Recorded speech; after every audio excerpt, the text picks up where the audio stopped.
ठीक है doctor, thank you. Sir जरूर ही वही जहरीली गैस है जिससे उन शादीशुदा जोड़ों को मारा जा रहा है। हाँ निखिल, मगर डॉक्टर तारिका ने तो कहा कि जो फूल श्रेया और विनीत पे गिरा था उसमें कोई जहरीला केमिकल नहीं था। इसका मतलब है वो जहरीला केमिकल उस गाड़ी में ही था। लेकिन सर उस गाड़ी की चाबी हमने किसी भी बैंक्वेट के स्टाफ मेंबर को नहीं दी थी, तो फिर? अब इन सारे सवालों का जवाब उस गाड़ी से ही मिलेगा।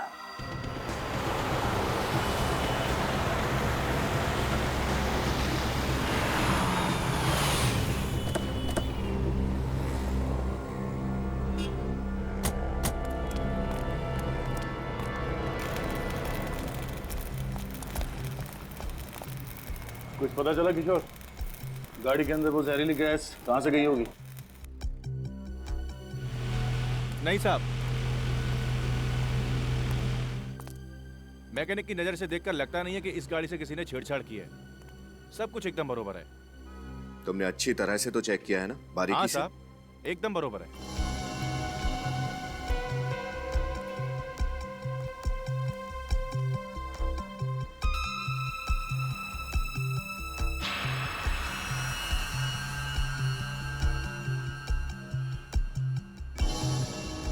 सफेद क्या है किशोर, कुछ लगा है क्या? नहीं साहब, मैंने तो सिर्फ गाड़ी चेक करी है। तो मेटल पाउडर जैसा कुछ है।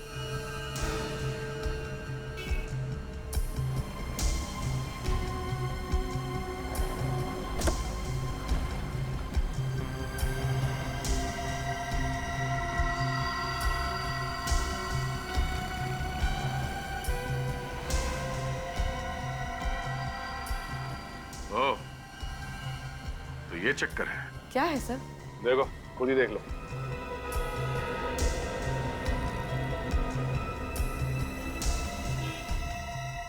सर इतना बारीक छेद तो मैग्नीफाइंग ग्लास से ही दिख सकता है। पहले यहाँ दरवाजे पे किसी ने ड्रिल मशीन से छेद किया और फिर उस छेद के जरिए अंदर वो जहरीली गैस डाल दी गई। लेकिन सर ये ड्रिल मशीन तो बिजली से ही चलती है ना? अगर उसने ड्रिल मशीन का कनेक्शन किसी और वायर के थ्रू कहीं किया होगा तो किसी ने तो उसे देख ही लिया होगा।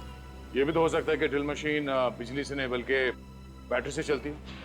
सब कुछ पोर्टेबल है। हेलो, हाँ बोलिए। क्या? निशान? अच्छा, ठीक है, उसकी फोटो, एड्रेस, सेल नंबर और सारी डिटेल्स मुझे भेज दो। Okay, thank you. क्या हुआ सर? प्रज्ञा बैंक्वेट हॉल का दरबान निशान वो गायब है। ना वो काम पे आ रहा है, ना ही फोन कॉल उठा रहा है। सर ये सब किया धरा उस निशान का ही तो नहीं है? अब ये तो उस दुकान से ही पता चलेगा जहाँ पे ये खास बैटरी वाली ड्रिल मशीन मिलती है। पता करो कहाँ कहाँ ऐसी ड्रिल मशीनें मिलती हैं। निखिल, लगता है ये वही डिस्ट्रीब्यूटर है जो वो ड्रिल मशीन बेचता है। चलो। सुनिए, हम लोग सीआईडी से हैं, आपसे कुछ पूछताछ करना चाहते हैं। बैटरी से चलने वाली शक्तिशाली ड्रिल मशीन्स पूरे शहर में सिर्फ आप ही की दुकान पे मिलती है ना? जी, होलसेल की बस मेरी ही दुकान है उन ड्रिल मशीन्स की, और कहीं नहीं मिलेगी आपको। तो जिन दुकानों को आप ये मशीन्स बेचते हैं, 1-2 पीसेस तो बेचते नहीं होंगे, कम से कम 15-20 पीसेस बेचते होंगे। जी बिल्कुल। तो पिछले कुछ दिनों में आपने इस तरह बैटरी से चलने वाली ड्रिल मशीन अगर बेची है तो किसको बेची, याद है कुछ आपको? सर मैंने तो नहीं बेची, लेकिन मेरी दुकान पे एक छोटू नाम का लड़का काम करता था। उसे एक ग्राहक ने 500 रुपए ज्यादा का लालच दिया, उसे उस मूर्ख ने बेच दी। छोटू, बुलाओ सर। जी मैंने उसे निकाल दिया। काम से निकाल दिया? तो क्या आप उस ग्राहक को पहचानते हैं? जी बिल्कुल, वो पहले मेरे पास आया था। जब मैंने उसे मना कर दिया तब शाम को दोबारा आया। जब मैं दुकान पे नहीं था तब छोटू ने उसे दे दी। ये यही था वो?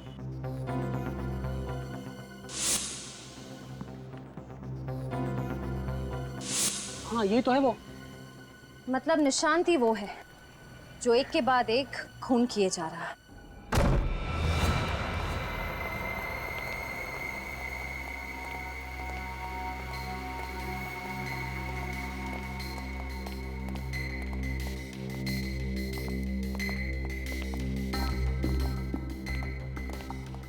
लगता है अपने परिवार के साथ 9 तो 11 हो गया। तलाशी लो घर की अच्छी तरह से।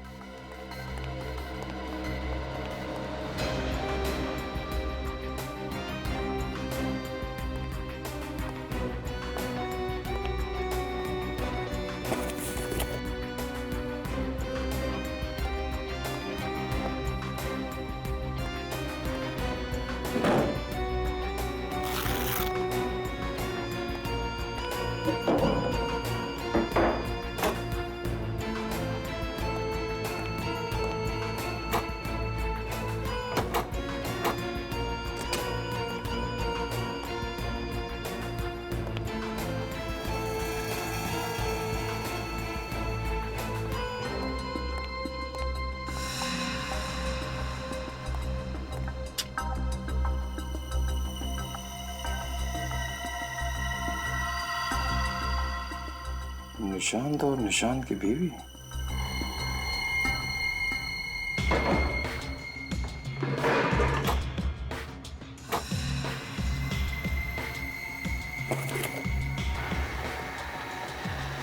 ये है वो पोर्टेबल ड्रिल मशीन जिसे उस कार के दरवाजे पे छेद किया गया। सर। हाँ विनीत। सर, ये देखिए, नई वॉशिंग मशीन, नया टीवी, बहुत सारा नया नया सामान खरीदा है इस निशांत ने। सर, एक दरबान अचानक इतनी कीमती चीजें तभी खरीद सकता है जब उसकी कोई बड़ी लॉटरी लगी हो, या फिर वो गलत कामों में उलझा हुआ है। सर, ये इयररिंग अंदर पड़ा हुआ मिला था, शायद शिखा का ही होगा। लगता है निशांत घाई घाई में सामान पैक करते समय ये इयररिंग पैक करना भूल गया।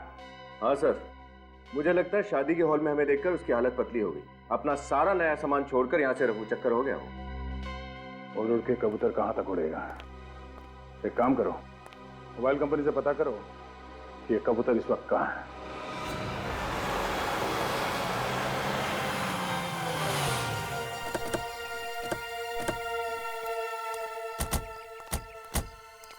सर, आखिरी बार निशांत का मोबाइल यहीं पर था। यहाँ पे ये देखो,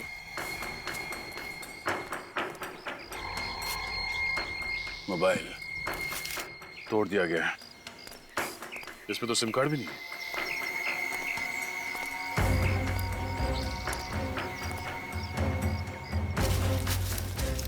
सर। हाँ? देखिए सर, फावड़ा पड़ा हुआ है, मिट्टी भी लगी हुई इस पर ताजी। एक काम करो, आसपास देखो कहीं खुदाई का काम हुआ है क्या।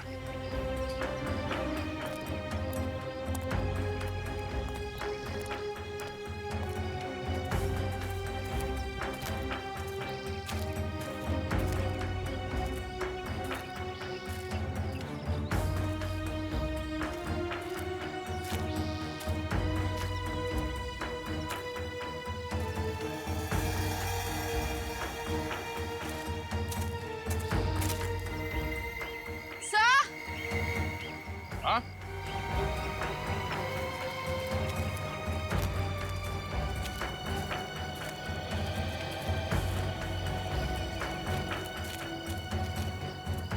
सर, ये देखिए, सर यहाँ मिट्टी खुदी हुई है।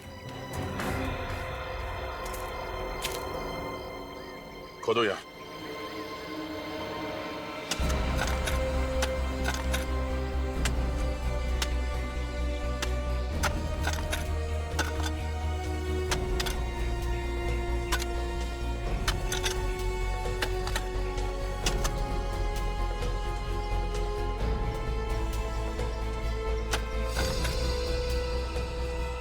सर।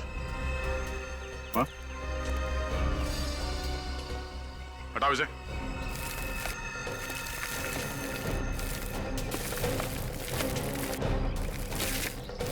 एक मिनट, लाश है, बाहर निकालो उसे।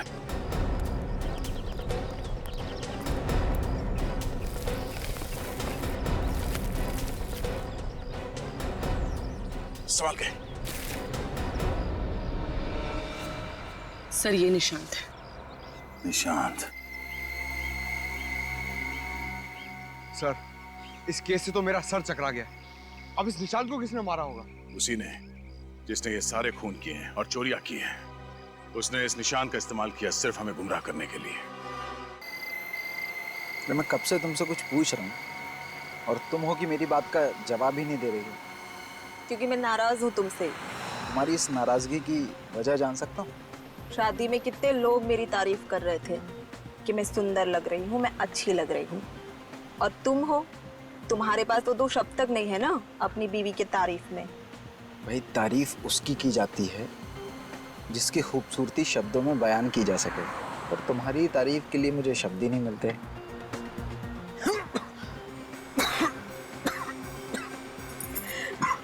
देखा वैभव, जो लोग ज्यादा झूठ बोलते हैं ना उन्हें ऐसे ही खांसी आती है।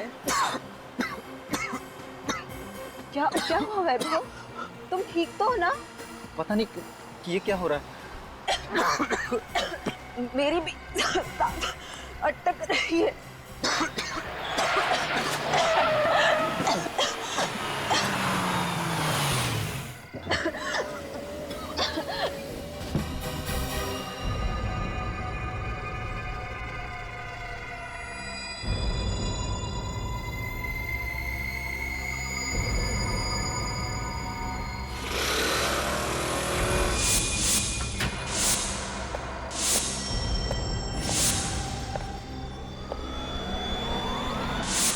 अभिजीत, 25 और 26 को सिंगापुर में क्रिमिनल साइकोलॉजी पर एक बहुत बड़ी कॉन्फ्रेंस है।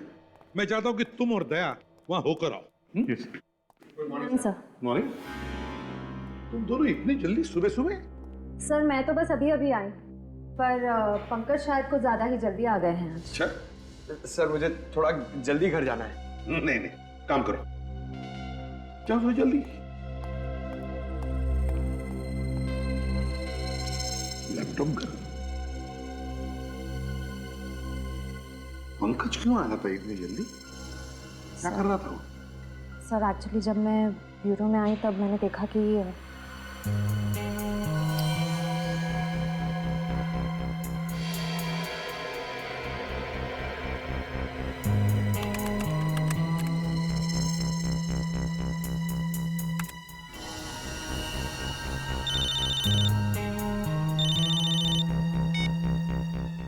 हेलो, हाँ सूरज सर। हाँ, आपने जैसे कहा था मैं वैसे ही कर रहा हूँ। नहीं सर, ब्यूरो में मैं अकेला हूँ, कोई भी नहीं है। हाँ सर, सारी डेटा कॉपी हो रही है।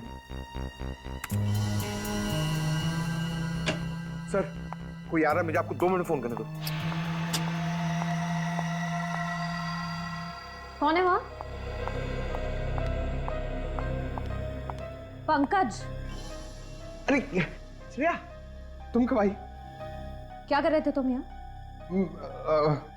मैं योगा कर रहा था। बैठे बैठे ना थोड़ा पीठ अकड़ गई थी तो। टेबल के पीछे। आप तो योगा तो कहीं भी कर सकते हैं ना? सर मुझे पूरा यकीन है ये कुछ गड़बड़ कर रहा है। सर मुझे भी लग रहा है ये सूरज और पंकज कोई टेढ़ी खीर पका रहे हैं। हाँ सर, कभी ये दोनों लैपटॉप तोड़ देते हैं, कभी सबूत को छुपाने की कोशिश करते हैं। सर ऐसा लगता है जैसे ये केस को सुलझाना नहीं, उलझाना चाहते हैं। ये बात मेरे भी ध्यान में आई है काफी दिनों से, मगर क्या करें। सर ये लोग जहाँ से आए हैं वहीं वापस भेज दीजिए। एक मछली पूरे तालाब को गंदा कर देती है। वापस भेजने में कोई हर्ज नहीं है अभी, लेकिन ये लोग तो डीसीपी चित्रोली के टट्टू है ना। उन्हें अगर वापस भेज दिया ना तो डीसीपी चित्रोले यहाँ हमारे ब्यूरो में आकर तांडव करेगा। CID bureau? क्या 2 लाशें मिली हैं? कहाँ पे?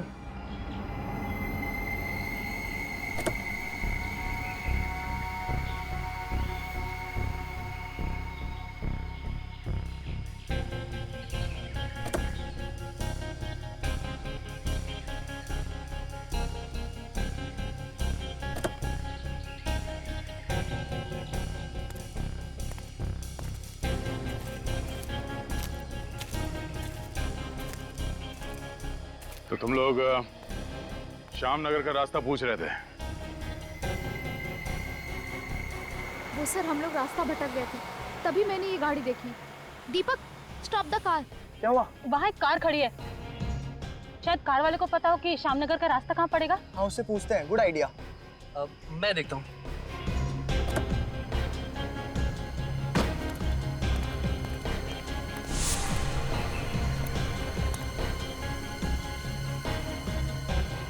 भाई साहब ये श्यामनगर का रास्ता किधर होगा? हेलो भाई साहब, hello. Oh my God guys, क्या हुआ?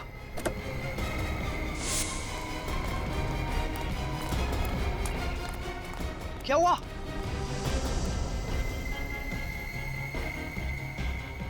दो लाशें देखकर हमारे तो होश ही उड़ गए। गाड़ी के आसपास किसी को भागते हुए देखा? नहीं सर, आसपास कोई नहीं था। सर। अपूर्वी।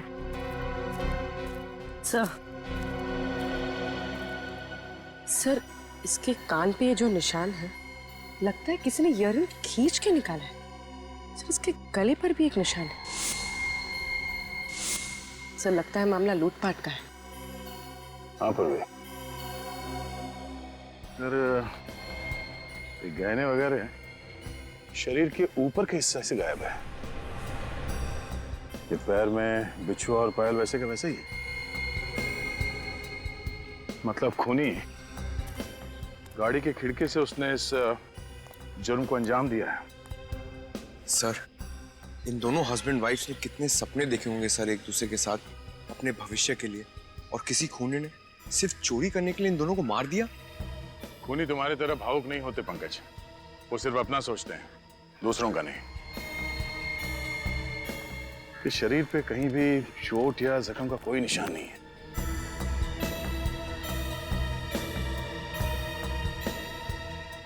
इन दोनों के पैर के नीचे ये नीला पड़ गया है। लगता है इन दोनों को जहर दिया गया है।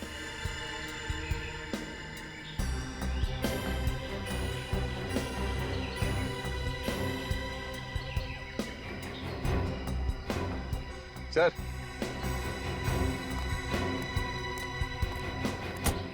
सर देखिए, इस गाड़ी से पेट्रोल पंप की रसीद मिली है। कल रात इन लोगों ने किसी पेट्रोल पंप से 2000 का पेट्रोल भरवाया था। इस पेट्रोल पंप में चल के पता करते हैं, शायद वहां से पता चल जाए कि इन दोनों को जहर किसने दिया था।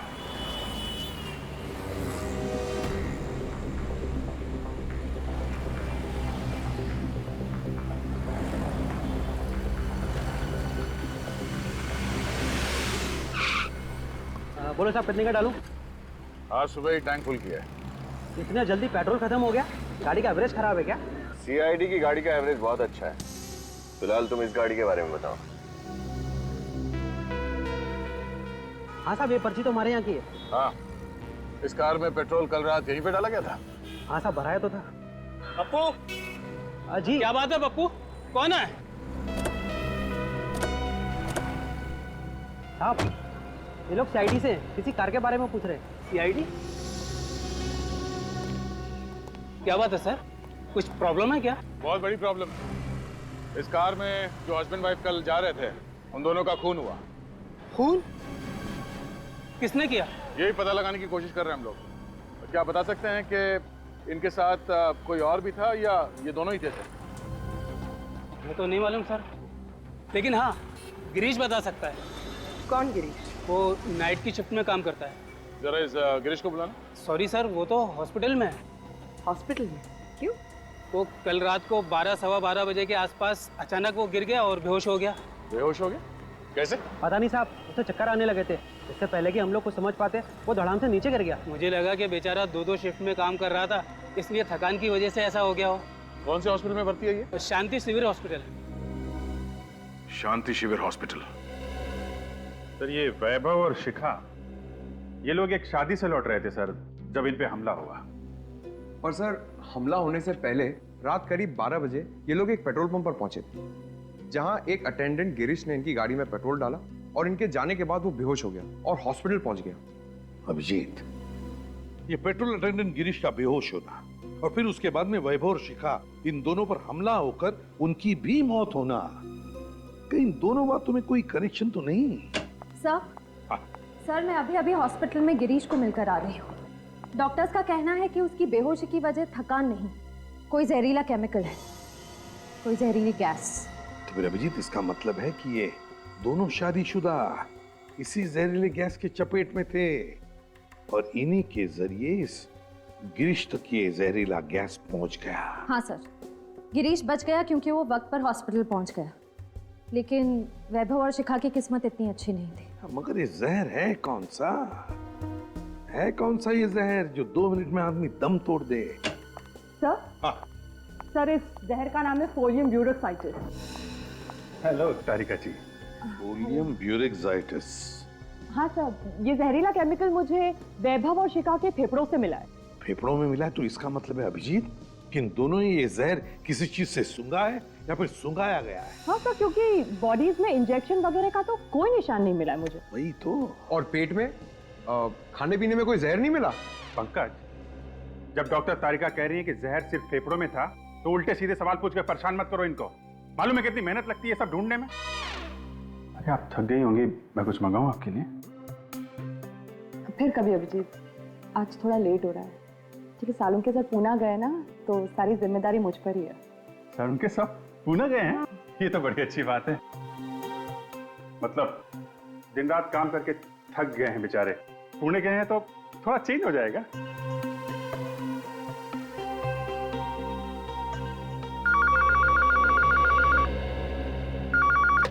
हेलो, 2 खून कहाँ पे?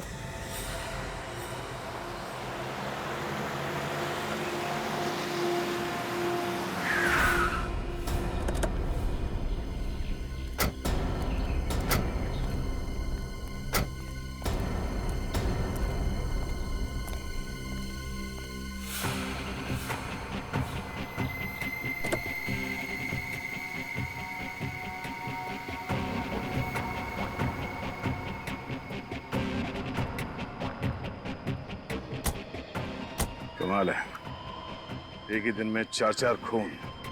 मैंने भी ठीक वैसे ही मारा गया जैसे वैभव और शिखा को।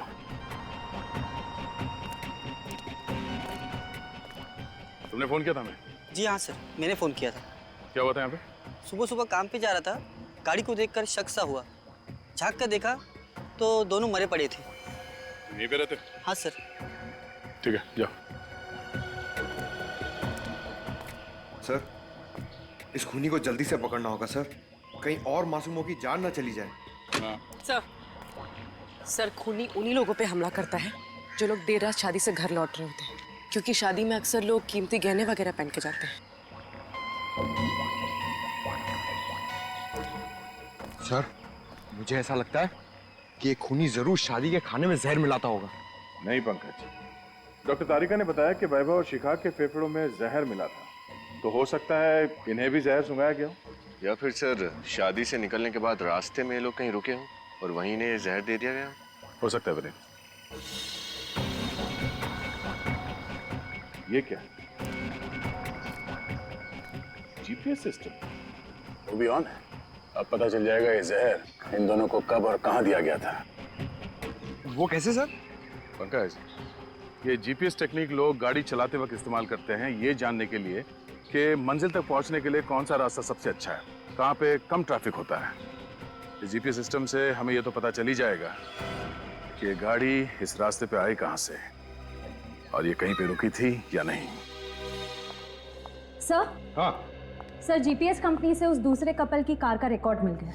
चलो दिखा जल्दी।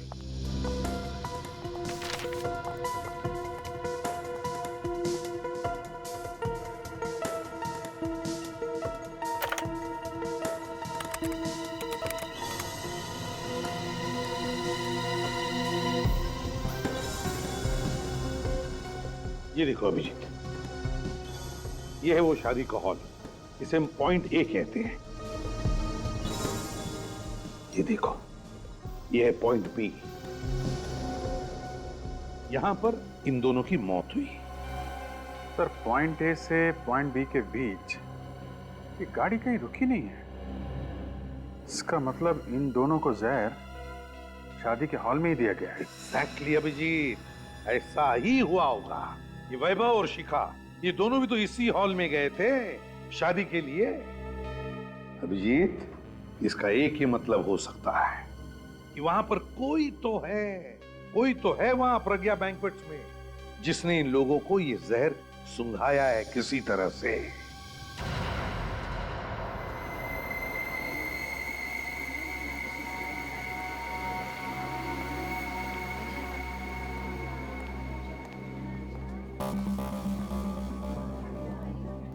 आसपास नजर रखना। अरे प्रकाश जी नमस्ते। ओ आइए सर, हम कब से आप ही का इंतजार कर रहे थे। कैसे हैं आप परेशान क्यों लग रहे हैं? सर आज मेरे इकलौते बेटे की शादी है और उसमें आप ये सीआईडी वालों की तहकीकात, बड़ी टेंशन हो रही है सर। आप चिंता मत कीजिए, कुछ नहीं होगा। फिर भी सर डर तो लगा हुआ है ना। निश्चिंत रहिए आप, कुछ नहीं होगा, हम लोग हैं ना। और आपके सहयोग से ही आपके एक मेहमान की जान बचा पाएंगे हम। जी सर।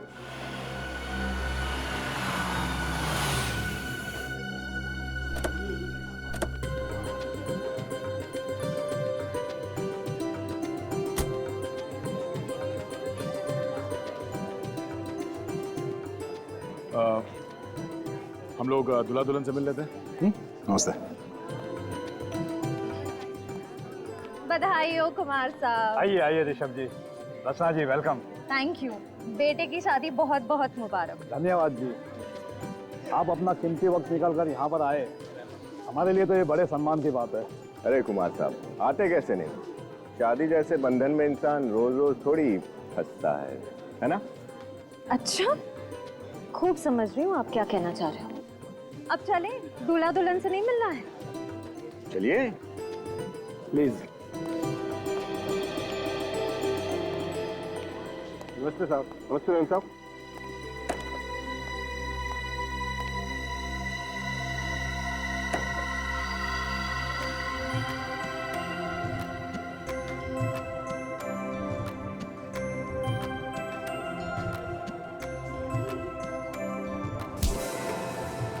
भाई साहब जरा देख कर चलिए।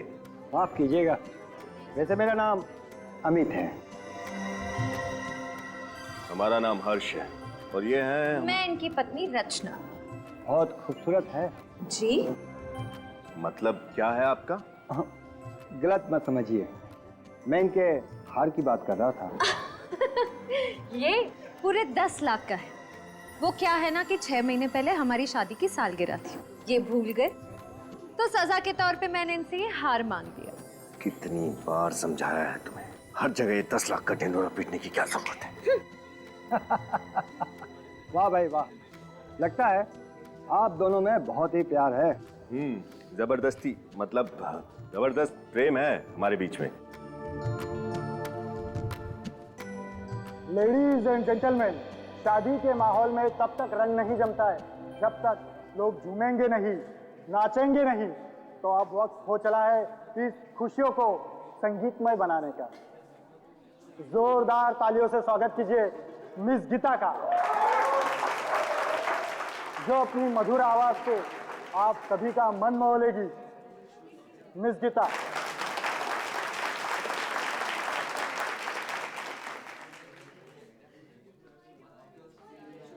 ये लीजिए।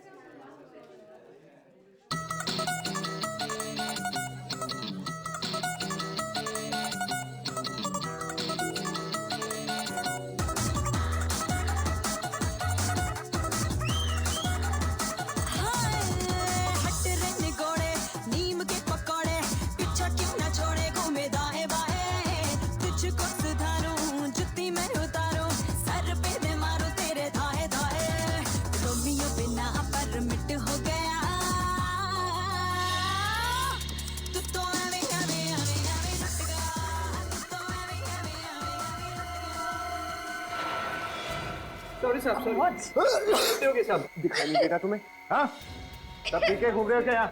इसे देखो, हमसे आगे टकरा रहा है यहाँ। अरे वो जहरीला केमिकल इन फूलों में तो नहीं है? ये सब गलती होगी सब। क्या किया ये? साहब मैंने जानबूझ के नहीं किया साहब। गलती हुई है, जानबूझ के किया, पता चल जाएगा। इन जहरीले फूलों से लोगों की जान लेता तू, हाँ? और फिर उन्हें लूटता है। साहब आप कैसी बात कर रहे हैं साहब? मैं वेटर हूँ सर, मैं खूनी नहीं हूँ साहब। चुप, रेडी। इसे ब्यूरो लेके जाओ, अच्छी तरह से खातिरदारी करो इसकी। विनी, चलो हॉस्पिटल चलते हैं। चल, तेरा खेल खत्म। चल। साहब मेरी बात का यकीन करो, मैंने कुछ भी नहीं किया साहब। ये सब क्या था कुमार जी? कुछ नहीं, अब सब ठीक हो जाएगा।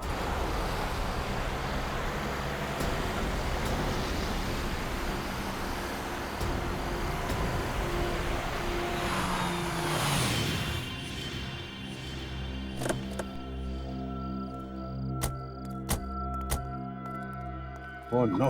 रेडी? ए, उठ। सर, सर, लेकिन तुम दोनों को जल्दी हॉस्पिटल ले जाना पड़ेगा।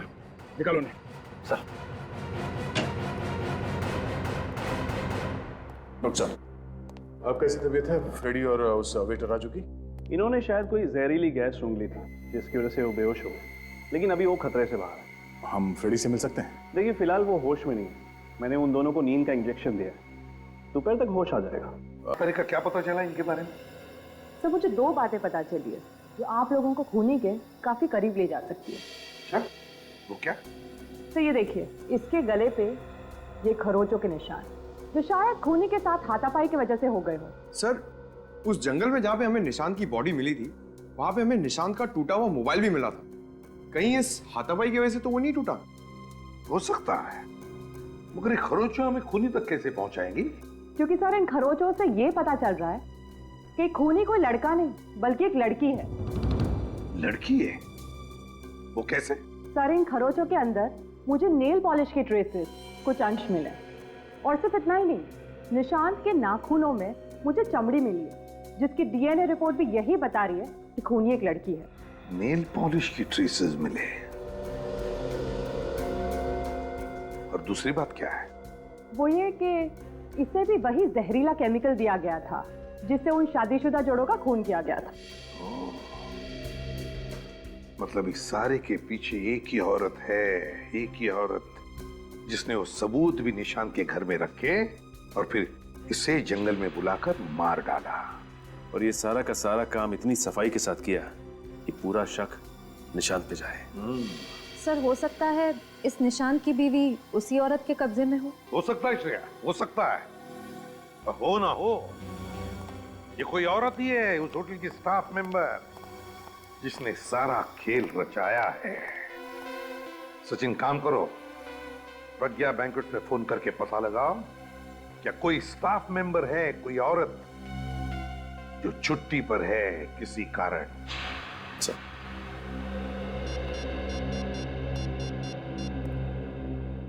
हेलो, हाँ मैनेजर साहब जी। अच्छा, ये बताइए कि आपके फीमेल स्टाफ की कोई मेंबर कल से छुट्टी पे है क्या? जी, क्या? ओके, आपकी मदद के लिए बहुत बहुत शुक्रिया जी, थैंक यू सर। मैनेजर के हिसाब से एक लड़की है जो कल अचानक छुट्टी पे निकल गई। मतलब कोई तो औरत है होटल की स्टाफ जो छुट्टी पर है।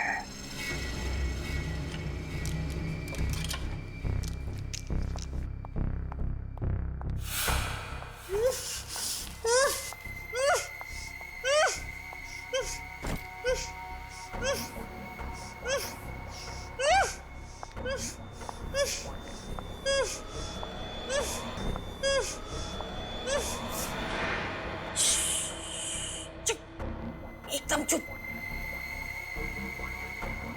बोलना है इसलिए खोल दूं। ले ले। आप मुझे छोड़ दो। निशांत तो तुम्हारे इशारों पे कठपुतलियों की तरह नाचता है ना, और तुम्हें क्या चाहिए? मैं जो चाहती थी मुझे तो वो मिल ही गया है। अब तो बस एक खूबसूरत सी जगह जाकर सुकून की जिंदगी जीनी है। जब तुम्हारा मकसद पूरा हो चुका है तो मुझे मेरे निशांत के पास जाने दो ना। अच्छा, अगर तुम यही चाहते हो तो यही सही।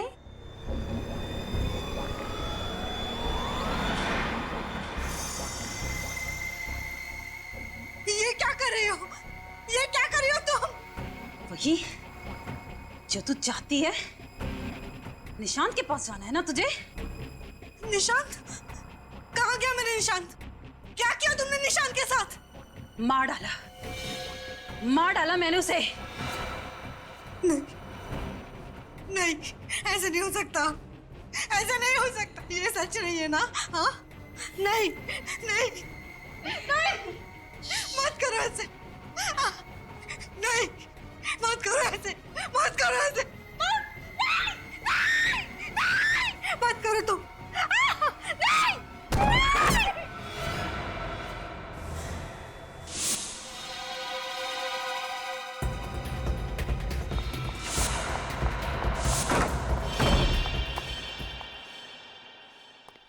बहुत हो गया गीता जी, अब तुम्हारा खेल खत्म।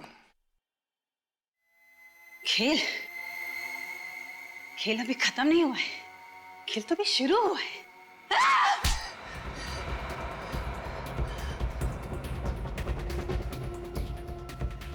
बहुत शौक चढ़ा है ना खेल खेलने का। हाँ, मैंने ही किया ये सब।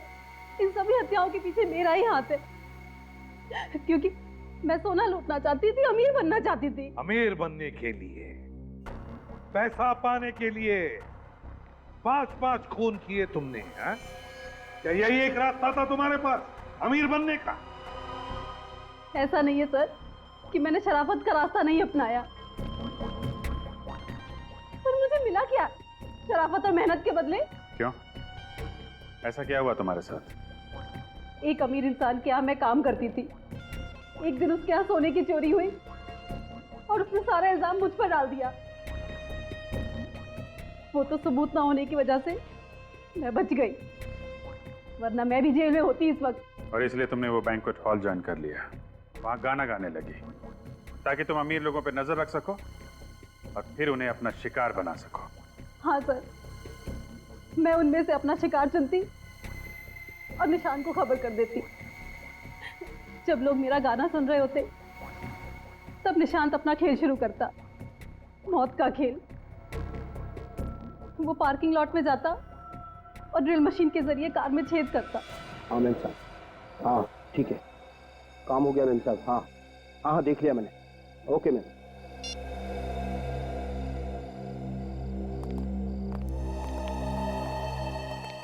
जरा ध्यान रखना, मैं आता हूँ।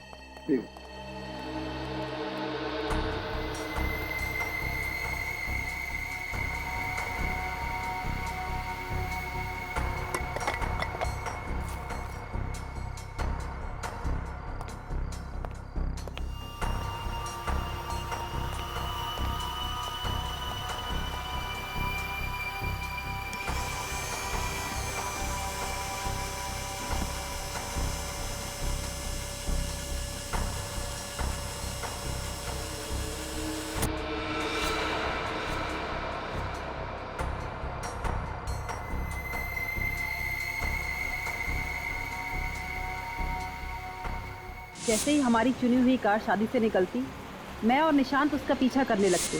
जहरीला केमिकल आधे घंटे में अपना असर दिखाता था और कार में बैठे लोगों का दम घुटने लगता। वो लोग खिड़कियां खोल देते ताकि खुली हवा में सांस ले सके, और तब मैं वहां पहुंचकर उनके सारे गहने और जेवर लूट लेती थी। निशान तो तुम्हारे लिए काम कर रहा था ना, फिर उसे क्यों मारा तुमने? सारा दिमाग मैं लगाती, प्लान मैं बनाती, और आए दिन वो बस अपना हिस्सा बढ़ाने की बात करता। और वैसे भी मैंने तो उसे बस एक जरिए की तरह इस्तेमाल किया, एक मोहरे की तरह, ताकि सीआईडी का शक उस पर जाए। जब मेरा काम खत्म हो गया तो मैंने उसे भी मार दिया। वाह रे वाह, अगर इतना ही दिमाग, इतनी ही मेहनत किसी अच्छे काम के लिए इस्तेमाल करती तो वैसे ही पैसा कमा लेती, और नहीं, 5-5 खून किए तुमने, तुम्हें तो फांसी ही होगी, फांसी।